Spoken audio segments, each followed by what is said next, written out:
베드로는 베드로후서 1장에서 주님의 재림과 최후의 심판에 대해서 말씀을 했죠. 그리고 나서 2장에 들어와서는 하나님께서 거짓 교사들을 심판하시고 경건한 자들을 구원하신다 이렇게 말씀을 했어요. 여러분 우리 지난주에 봤던 겁니다. 2장 9절 한번 읽어볼까요? 시작.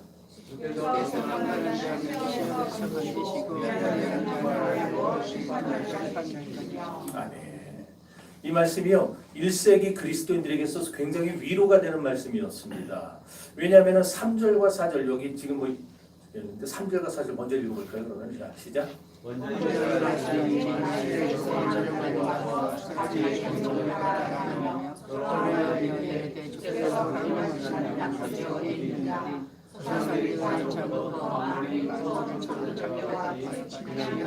지금 이게 뭐냐면은 당시 이제 그리스도인들이 박해를 받고 있었잖아요. 근데 박해를 받는 중에도요 끝까지 재림 신앙을 붙잡고 사는 교인들이 있었어요. 중간에 배교하고 변절하는 사람도 있었지만 대부분의 신앙인들은 믿음을 지킵니다. 그런 그리스도인들을 가리켜서 지금 조롱을 해야 하는 거예요. 조롱을 하는 거예요. 이 불신자들이 지금 조롱하고 있는 겁니다. 뭐라고 조롱했느냐면은 아니 지금까지 사도들이 말한 표적들이 뭐 나타난 게 있냐 이거예요. 지금 예수님이 말한 표적이 나타난 게 있냐. 말세 때는 이런 일이 있으리니 마태복음 24장 25장에서 그렇게 얘기를 하셨는데 그런 표적이 지금 나타난 게 있냐. 뭐 주님이 재림하신다고 아니 그럼 재림의 징조들도 나타나야 되는 거 아니냐. 하지만 바로 어떤 징조도 없지 않냐. 상황이 이런데 너희는 왜 계속 참고 견디냐. 왜 그렇게 갑자기 나갔어요 지금 또. 참 우리 은혜가 되려고 했었는데.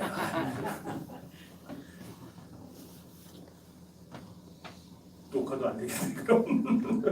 자 이제 뭐 오늘 계속 성경 봐야 되겠네 그러면. 자 상황이 이런데 너희는 계속 참고 견디냐 이 멍청하게 왜 재림신앙 붙들고 사냐 진짜 바보 같은 사람들이구나 조롱했다라는 거예요. 사실 우리가 오늘 이 주제에 대해서 굉장히 심각하게 한번 생각을 해봐야 됩니다. 왜냐하면 이런 조롱이요 1세기 그리스도인들에게만 국한된 게 아니기 때문입니다. 무슨 말이냐 오늘까지 이어지고 있어요. 오늘까지. 그것도 1세기는요 불신자들이 신자들을 조롱한 거거든요. 근데 오늘날은 누가 우리를 조롱하냐면은 같은 신자라고 하는 자들이 조롱을 합니다. 같은 교회를 다닌다는 자들이 공공연하게 아니 왜 예수를 꼭 그렇게 믿어? 왜 저렇게 유별나게 해? 적당하게 믿지? 이런 얘기를 한다는 거예요. 오늘날 어떤 신자들은요 과학의 가르침을요 신앙의 성경의 가르침보다 더 위에다 놓습니다. 그리고는 성경의 약속과 이런 위로에 대해서 나는 그렇게 생각하지 않아. 그래서 반대하는 사람들이 있어요. 저는 극단적 종말론을 배격합니다. 그리고 신비적 종말론도 배격합니다. 저는 신비주의를 굉장히 저는 혐오하는 사람이에요. 신비주의. 그리고 제가 신비한 걸 체험을 못 해봤냐 했는데 너무 거기에만 매달리면은 이 신앙이 엉뚱하게 흘러갈 수가 있어요. 그래서 저는 그거를 알죠.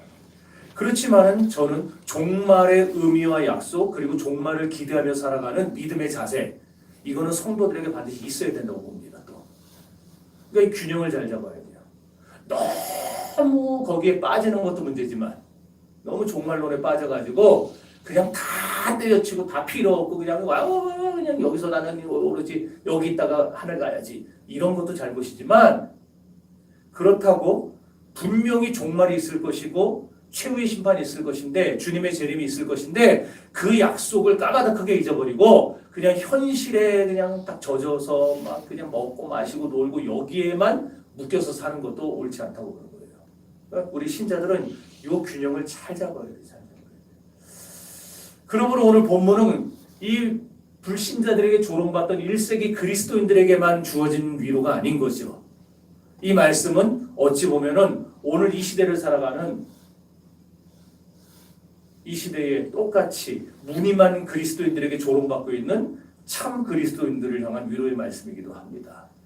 그렇기 때문에 저는 베드로후서를 기록하던 1세기 당시 사도 베드로의 형편이나 입장이 어떤 의미에서는 오늘날 더 강조되어야 된다고 봐요. 그럼 도대체 베드로는 뭘 말하려고 했던 건가? 불신자들이 신자들을 조롱하고 무늬만 신자들이 참신자를 조롱하는 이런 현상이 일어나게 된 이유가 뭐냐? 그걸 지금 말하려는 거예요. 그래서 첫째로 이런 현상이 발생하게 된 근본적인 이유는 믿음 때문이라는 거예요. 믿음 때문이다. 다시 말해서 성경의 가르침을 있는 그대로 받아들이지 않았기 때문이라는 얘기예요. 여러분, 복음은요, 이 세상의 종말에 대해서 분명하게 선언을 합니다. 가르쳐 줍니다. 그리고 베드로는 여러 사도들 중에서 이 종말이 어떻게 이 세상에 오는지에 대해서 줄기차게 강조했던 사도기도 해요. 하지만 솔직히 말해서 종말에 관한 이 내용이야말로 우리들이 믿기 어려운 그런 내용 중에 하나입니다. 여러분은 다 그냥 아무 생각 없이 믿는다고 할지 몰라도요, 예수를 이제 믿기 시작한 사람들이 부딪혀서 무너지는 부분들이 어디냐면 예수님이 처녀의 몸에서 나셨다는 거. 요새는 워낙 뭐 미혼 모델을 하면서 다 그것도 동정녀라고 그러는데 이 정신 나간 인간들. 그거 아니죠. 거기서 무너지고요. 또 하나 어디서 무너지냐면은 이 재림에서 무너집니다. 종말에서. 그래서 뭐 이런 게 다 있냐고. 그러면 우리는 이미 여기 세뇌돼 가지고 당연하다고 이러고 있지만 그렇지만 분명하죠. 뭐 그 사람들이 믿건 안 믿건 교회를 계속 나오건 떠나건 그거와 별개 문제로 최후의 심판 때 주님께서 이 세상에 다시 오신다라고 하는 이 재림의 교리, 그리고 세상의 파멸, 또 새하늘과 새 땅에 대한 교리는요, 참 받아들이기 힘들지만 그러나 성경이 분명히 선언하고 있는 내용들입니다. 그래서 베드로가 뭐라 말하냐면은 이건 설명할 문제가 아니야 그럽니다. 왜? 설명해봐야 이해가 안 되니까. 인간 이성에 대고 아무리 설명해봐야 이거 이해할 수가 없어요. 이거 논의할 문제도 아니라는 겁니다. 그럼 뭐냐, 어떤 문제냐 그랬더니 그냥 받아들이지 말 건지 선택해야 될 믿음의 문제야 그러는 거예요. 그러니까 성경은요, 우리에게 다 창조서부터, 천지창조서부터 계속 뭘 요구하는 거예요? 천지창조를 얘기하고 요거는 요래서 이런가 저래서 저런가 설명 안 합니다. 그냥 태초에 하나님이 천지를 창조하시니라 그냥 선언해버리고, 첫째 날에 이거 만들고, 둘째 날에 이거 만들고, 셋째 날에 이거 만들고 쭉 하다 여섯째 날에 사람 만들고, 일곱째 날에 쉬셨어. 믿든지 말든지 네가 선택해. 이거예요. 믿든지 말든지. 근데 어떤 애는 믿죠? 어떤 애는 안 믿죠? 그게 왜 그렇게 되는 거예요? 하나님이 창세전에 구원하려고 작정한 사람, 택한 사람은 그 말이 믿어집니다. 그런데 그렇지 않은 사람은 그 말이 안 믿어져요. 물론 이제 안 믿어지다 나중에라도 믿는 사람들도 있어요. 꼬레비로. 그러나 끝까지 안 믿어지는 사람, 그런 사람들이 있어요. 자, 1절과 2절 다시 읽어볼까요? 성경 보세요. 시작.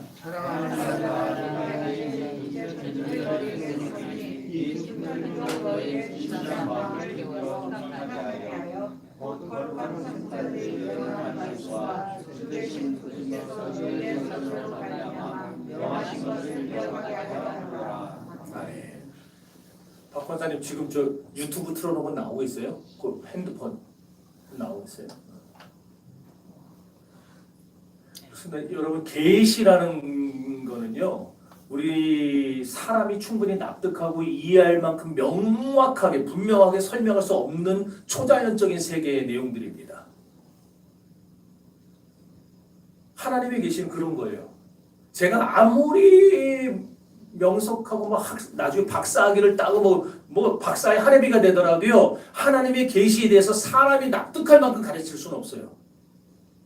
할 수가 없어요. 그거는 하나님의 세계에 속한 거기 때문에, 신비의 영역에 속한 거기 때문에 그냥 받아들일 건지 말 건지 선택의 영역입니다. 거기는. 베드로가 바로 그런 조롱자들, 계시를 거절하는 자들에 대해서 언급하고 있는 거예요. 재림의 약속이 진짜라는 증거를 보여달라, 표징을 보여달라라고 조롱하는 자들에게 그 영역은 초자연적인 영역이고 기적적인 영역이기 때문에 너희에게 설명해봐야 납득할 수가 없어. 그렇습니다. 베드로도 그렇고 저도 그렇고 결국 그렇게밖에 말씀을 드릴 수가 없는 거예요. 창조와 종말은 하나님의 초자연적인 영역, 기적의 영역에 속했기 때문입니다. 처음에 하나님, 아까 창조 얘기 조금 하다 말했지만 하나님이 무에서 유를 뭘로 창조하셨습니까? 말씀으로 창조하셨어요. 이거 누가 이해할 거예요? 누가 이걸 이성으로 납득할 거예요? 말씀으로 창조했다는 걸 어떻게 믿어요? 이것을 달리 설명할 길이 없어요. 그래도 저더러 그걸 좀 잘 설명하라고 어떻게 설명하겠어요? 설명 못합니다. 그러니까 조롱자들이 조롱하는 거예요. 조롱하는 자들이. 그럼 그걸 설명도 제대로 못하면서 조롱하는 거예요. 그리고 우리를 거절하는 겁니다. 복음을 거절해요. 오늘날 사람들이 진화론을 신봉해서 창조론을 배격하죠. 하지만 진화론을 주장하는 자들에게 그런 질문을 하고 싶어요. 진화의 고리를 찾아서 맨 처음으로 이동을 한번 해보라고 말하고 싶습니다. 뭐 원숭이? 아니 좋아요. 원숭이 좋아. 아메바? 아메바에서 출발했다 그러지 걔네들. 아메바 좋아요. 다 인정해요. 그러면은 그 아메바가 이 세상에 있도록 만든 그 원인은 뭐냐? 아 걔는 어디서 나왔냐고요. 걔도 진화가 됐어야 되는데 걔는 어디서 나왔냐고요. 그러면 결국 걔네 그 사람들도요. 그 이전은 말을 못해. 그러니까 뭘 만들어냈냐면은 빅뱅 이론을 만들어낸 거예요. 원래 우주는 가스와 먼지 덩어리로 꽉 뭉쳐 있었는데 이게 압력이 심해서 뻥 터져버린 거야. 그래서 우주로 흩어져 날아가서 이게 별도 되고 달도 되고 태양도 되고 이렇게 된 거야 라고 말을 합니다. 창조론보다 사람들이 비우는 창조론보다 훨씬 터무니없고 호문맹랑한 얘기 아닙니까? 먼지와 가스가 폭발을 일으켜서 해도 되고 달도 되고 별도 되고 그리고 사람도 되고 다 됐다는 거예요. 거기서 자 그러면 가스와 먼지는 어디서 생겼어요? 처음에 걔네들은 어디서 생겼어요? 이렇게 하나님의 창조를 인정하지 않는 진화론은 시작부터 결국 근본적인 오류를 가지고 출발하는 겁니다.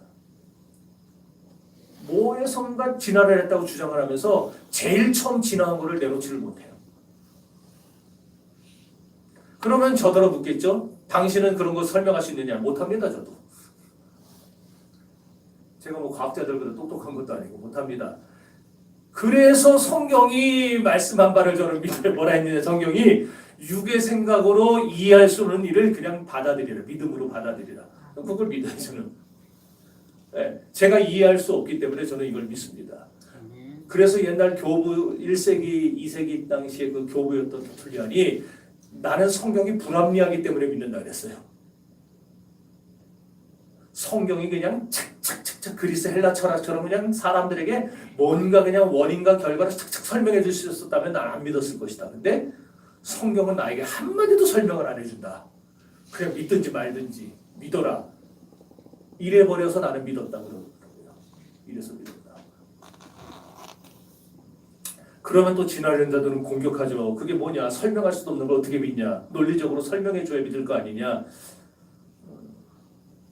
조금 아까도 얘기했지만 지들도 가스와 먼지가 어떻게 폭발했는지 그거 설명도 못하면서 뭘 자꾸 설명을 하거든요.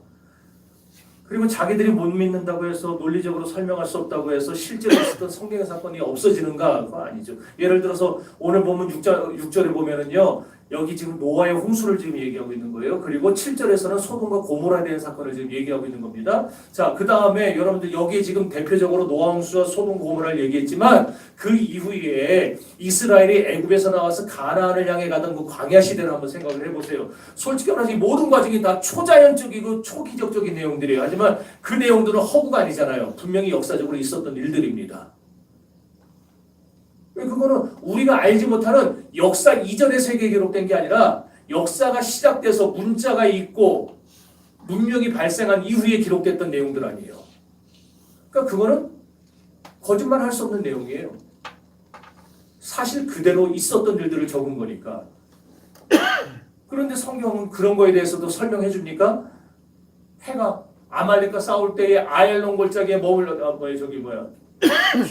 기브온에 머무르고 그 다음에 달이 아얄론 골짜기에 머물러서 시간의 차이가 나는 그거 설명해 줍니까? 성경에 설명 안 해줘요. 그냥 선포하고 끝나는 거예요. 태초에 하나님이 천지를 창조하셨다. 어떻게 그게 가능한지 어떤 방법에서 그렇게 된 건지 주저리를 설명 안 합니다. 노아 시대 때 하나님이 물로 세상을 심판하시고 그리고 40일 동안 비가 내렸다고 했는데 어떻게 40일 동안 내린 비로 온 세상이 물에 잠겨서 다 죽을 수 있느냐? 높은 산까지 잠길 수 있느냐? 저 높은 아라랏산이요 3,800m인가 그럽니다. 백두산보다 높죠. 훨씬 1,000m가 더 높아요. 어떻게 그런 높은 산이 물에 잠길 수 있느냐? 아무리 비가 40일 동안 온다 해도. 근데 거기에 대해서 설명 안 해줘요. 그냥 믿음으로 모든 걸 받아들이라고만 할 뿐입니다.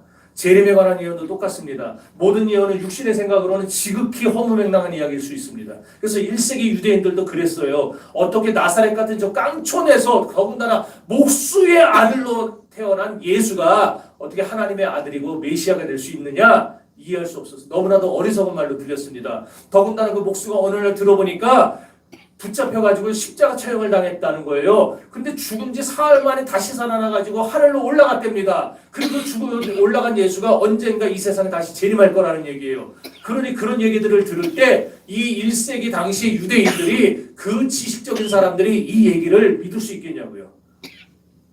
허무맹랑하다고 하는 거겠죠. 그래서 그렇게 전하고 다니던 그리스도인들을 가리켜서 조롱했던 겁니다. 오늘 우리 본문에 나왔듯이 조롱했어요. 증거 있냐? 증거 있냐? 너희가 표정을 보여줄 수 있냐? 없지 않느냐? 조롱한 거예요. 이게 바로 1세기 당시의 세상의 종말과 새하늘과 새 땅을 인정하지 않던 자들이 행했던 일들입니다. 그리고 오늘날도 여전히 안타까운 것은 그 사실을 인정하지 않는 사람들이 행하는 일이기도 합니다. 참 무서운 것은요. 신자들 사이에 그런 사람들이 섞여 있는 거예요. 그게 무서운 겁니다. 교회는 다니는데 안 믿어요. 교회는 다니는데 겉으로 안 믿는다 그러면은 내가 그래도 교회를 오래 다녔고 주일 학생이고 우리 엄마 아빠가 장로 집사고 목사고 그런데 안 믿는다 그러면 또 좀 복잡한 문제가 생기니까 그냥 믿는 척하고 다니고 그런데 실제로 속으로는 안 믿고 그런 일들이 오늘날 교회에 있어요. 4절과 5절을 읽어보세요. 시작. 조상들이 산으로부터 만물이 평상때와 같이 그냥 있다니 이는 하늘이 예적부터 있는 것과 땅이 물에서 나와 물로 성립된 것도 하나님의 말씀을 듣고 그들이 일부러 잊으려 함이로라. 오늘날 교회 다니면서도요 믿음 없는 사람들은 모든 것을 비우시며 이렇게 말하는 거예요. 주님께서 강림하신다는 약속이 어디 있냐? 우리의 인생과 이 세상을 한번 바라봐라. 과연 세상이 종말을 향하여 가고 있다고 어떻게 그렇게 자신할 수 있냐? 봐라. 모든 것이 변하는 게 없다. 변한 게 없다. 그냥 처음과 똑같다. 그냥 있을 뿐이다.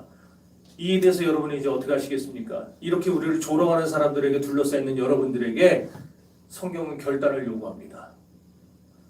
조롱자들의 말에 동의할 거냐? 아니면 누가 뭐래도 하나님의 말씀을 믿을 거냐? 우리에게 선택하라고 결단을 요구합니다. 여러분 그리스도의 초림 그리고 동정녀 탄생에 대한 교리는 기독교의 핵심이죠. 복음의 핵심입니다. 그리스도의 십자가 대속과 또한 부활과 승천 또한 기독교의 핵심입니다. 나아가서 마찬가지로 세상의 종말과 최후의 재림, 최후의 심판에 대한 교리 또한 기독교의 핵심입니다. 문제는 이 모든 핵심이 다 하나로 묶여져 있다는 거예요. 어느 하나 빼서 어느 건 믿고 어느 건 안 믿고 할 수가 없는 거예요. 이게 다 묶여 있어요. 이게 뭐 딱 맞는 이 비유는 아니지만 여러분 여행 갈 때 해외여행 갈 때 패키지 여행 가시죠? 패키지 여행 가잖아요. 패키지로 우리가 한 30명 이제 여행을 가는 거예요. 여행을 딱 갔는데 어느 한 사람이 나는 여기 예전에 와봤어서 나 여기 가기 싫어 나 오늘 딴 데 나 혼자 돌아다닐 거야. 그러면은 허락해 줍니까 가이드가? 안 해주죠. 근데 허락을 해주는 경우가 있어요. 어떤 경우? 위약금을 내는 경우. 왜냐면 그 사람 가이드는요, 요 30명은 다 데리고 가야 여기서 받아먹는 게 있는데 여기서 한 명 빠지면 그걸 못 받거든요. 그러니까 그 돈 내라는 거예요. 위약금 내면 빠져라. 그거예요. 우리 모든 성경 교리가요, 패키지처럼 묶여 있다고. 이게 적절한 비유는 아니지만 그냥 그렇게 쉽게 생각하자는 거예요. 이게 다 묶여 있어요. 그래서 기독교 핵심 교리도요, 어느 것 하나를 빼고 믿겠다? 그러면 위약금을 내야 돼요, 우리도. 근데 기독교의 위약금이 뭔지 아세요? 기독교의 위약금은요, 사망입니다. 멸망입니다. 왜냐하면은 믿음이라는 거는 나는 요거는 믿고 이거는 믿지 않아. 이렇게 할 수 있는 게 아니기 때문에 믿으면 다 믿는 거고 안 믿으면 다 안 믿는 겁니다. 그래서 99%의 믿음이라는 건 없어요. 어떤 사람은 믿음이 저 정도면 아주 참 좋아. 그건 자기 지 생각일 뿐이고 믿음은요 100%냐 빵 퍼센트냐지 믿음은 99%는 없습니다. 금은 99.99% 있죠. 그런데 믿음은 안 그래요.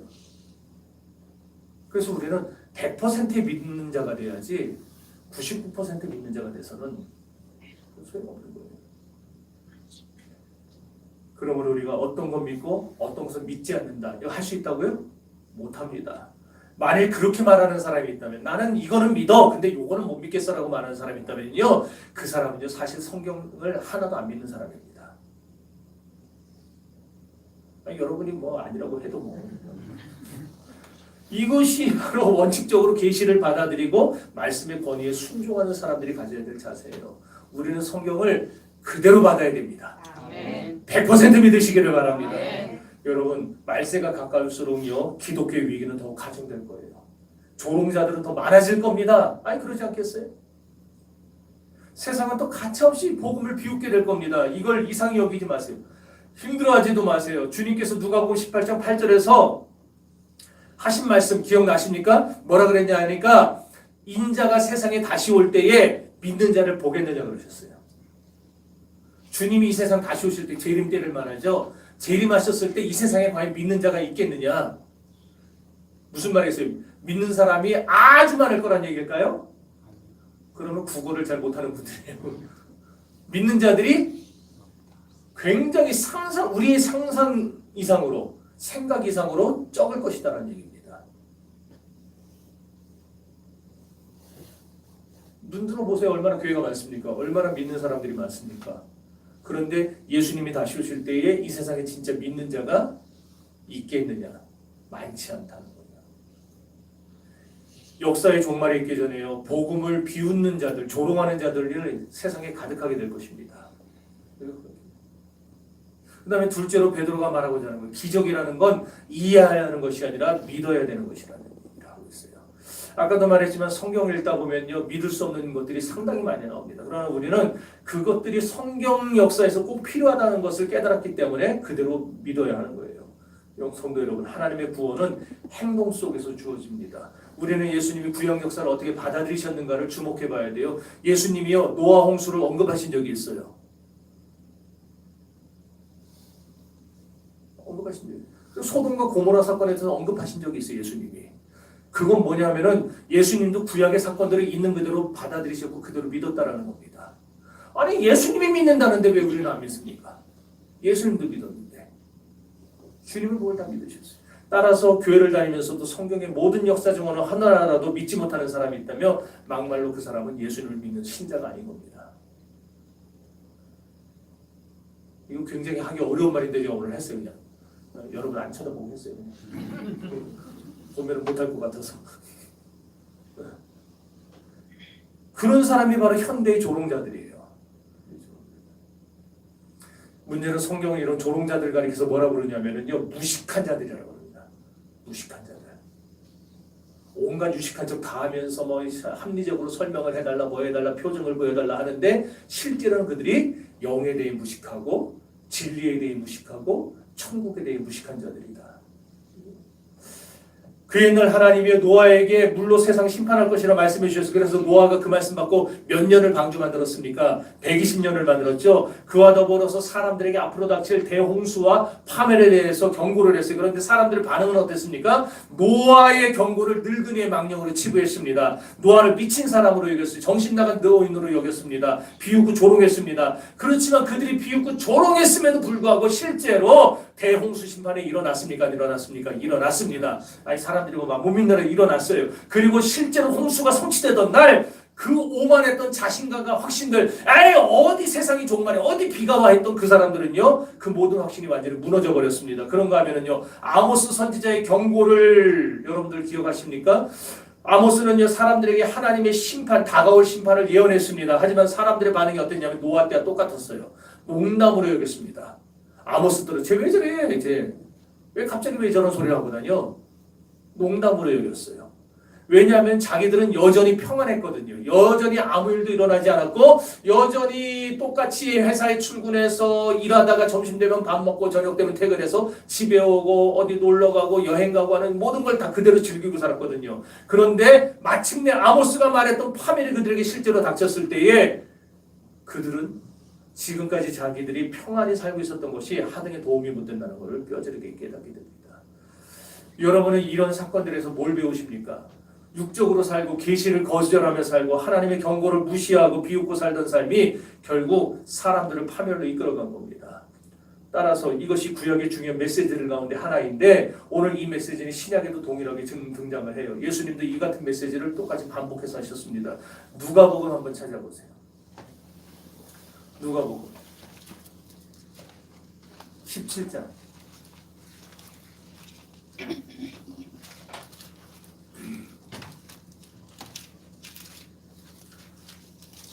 찾았습니까? 자, 26절부터 30절까지 시작.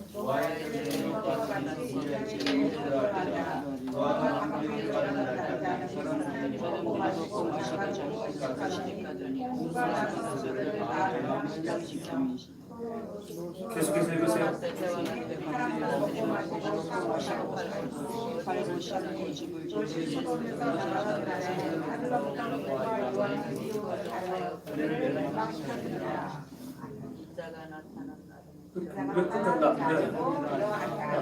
자 보세요. 노아 얘기했죠. 소돔과 고모라 얘기했죠. 그 다음에 마지막에 예수님이 다시 세상에 오실 때에도 똑같다 그러고 있어요. 사람들은요 아무 일도 안 일어나니까 재림은 없어, 최후 심판은 없어, 그딴 거는 없어. 그러고 살아요. 똑같이 먹고 마시고 장가가고 시집가고 여행가고 뭐하고 집 사고 이렇게 삽니다. 정신없이 삽니다. 근데 막상 그날이 부지불식간에 닥치면 빼도 박도 못하는 겁니다. 그냥 멸망의 세계로 들어가는 거예요. 주님이 재림하실 날이 그와 같다는 겁니다. 오늘 본문 5절로 돌아와 보세요. 베드로는 사람들이 이런 사실들에 대해서 고의적으로 모른 척한다, 일부러 모른 척한다 그렇게 말을 하고 있습니다. 지금 이 노아의 사건, 노세 사건은요 구약에서 실제로 일어났던 사건들이잖아요. 유대인들이나 이거 모르는 사람 어디 있겠습니까? 다 알죠. 다 아는 사건입니다. 따라서 이것들이 실제로 일어났었다면 앞으로 예언된 것들, 미래에 예언될 내용들 또한 일어날 거라는 사실을 믿어야 되는 거죠. 의심할 수 없잖아요. 과거에 이런 일들이 있었고 선지자들이 계속해서 예언했던 내용들이 아직 일어나지 않았다면 그러나 앞으로 미래 세대에 분명히 이건 언젠가는 일어날 것이다라는 것을 믿어야죠. 그런데 그런 일은 있을 수 없어. 과거에는 있었지만 앞으로는 그런 일은 없을 거야 라고 말한다면 그게 뭐라는 거예요? 고의적인 반역이다. 일부러 모른 척했다는 말이 고의적인 반역이다 그 말이에요. 일부러 하나님께 반항하고 대든 거라는 겁니다. 그래서 오늘 저 여러분들이 이 말씀을 보면서 분명하게 우리의 기준을 다시 잡아야 됩니다.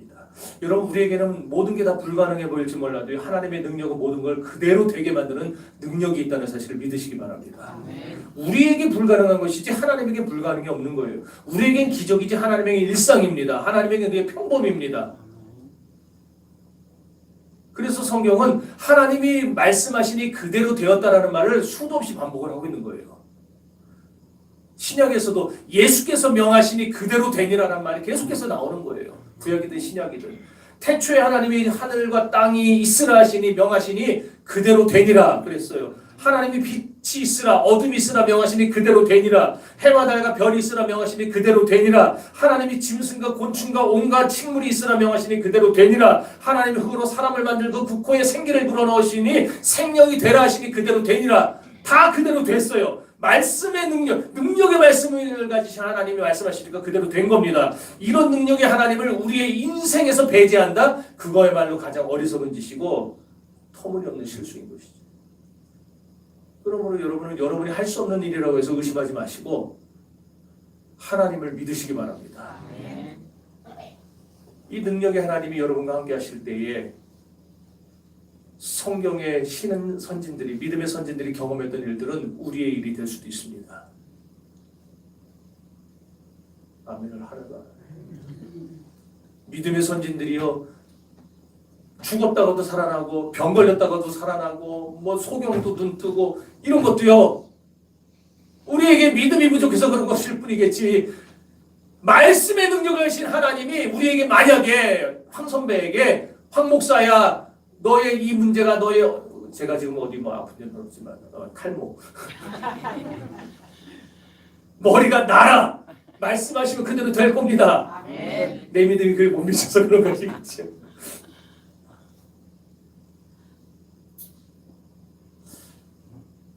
그런데 오늘 7절 한번 봐보세요. 여기 보면은요 이 능력의 하나님이 심판과 멸망의 날까지 경건치 않은 자들 그대로 놔두겠다 그러셨어요. 아니 왜 놔두세요? 그냥 한 방에 묶어서 심판하려는 겁니다.